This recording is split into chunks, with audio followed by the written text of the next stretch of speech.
Well, I'm disappointed. I had hoped that we could give South Africans what South Africans have been asking for, and I do feel like we missed an opportunity. However, I accept the outcome and I rally behind the current leader.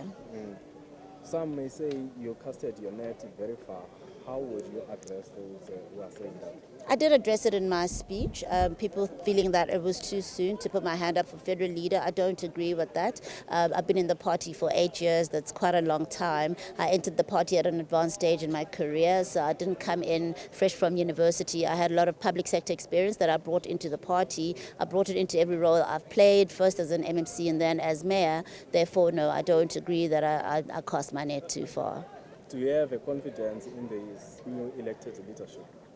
Well, there's a few individuals that I know personally that I really trust will be able to drive a transformation agenda internally within the DA that I believe understand what the electorate is asking for, and I really believe that they will be able to drive those issues. I can only hope that they will be supported by the rest of the leadership. Do you believe John Steenhuisen can steer the ship into those 2024 elections?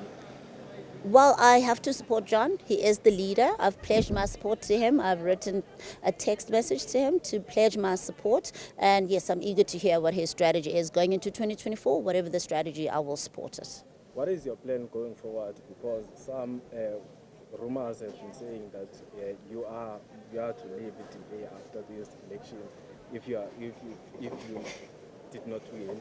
Hence now you did not win, and some are suggesting that you are going to ActionSA.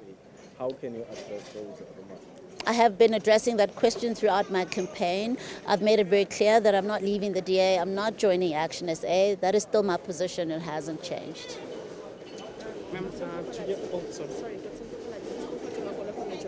know that obviously you've lost today, but some may argue that second time may be the charm. Will that be the case for you? Or are you going to run in the next federal Congress? Definitely, I definitely will put up my hand up again. I've not given up. I'll continue the fight. Ma'am, Junior Commander from News 24.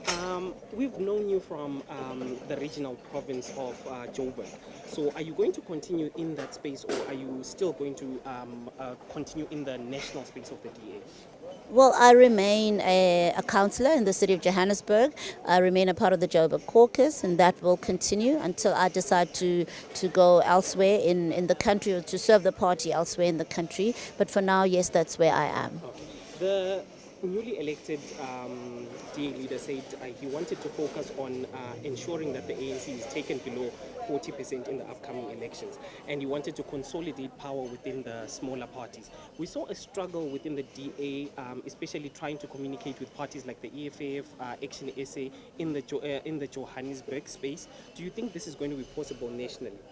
Well, I certainly hope so, because unfortunately we are stuck in coalition governance at the moment, and it is going to reflect also in our national outcome. All projections suggest that the nation will be hung as much as our municipalities have been hung, and various other provinces, including Gauteng. So unfortunately that is our reality, and whatever differences we may have had in the past, I'm hoping that between now and 2024 we'll iron them out for the sake of stability of our governments and for the sake of service delivery. Any message to the people that supported you?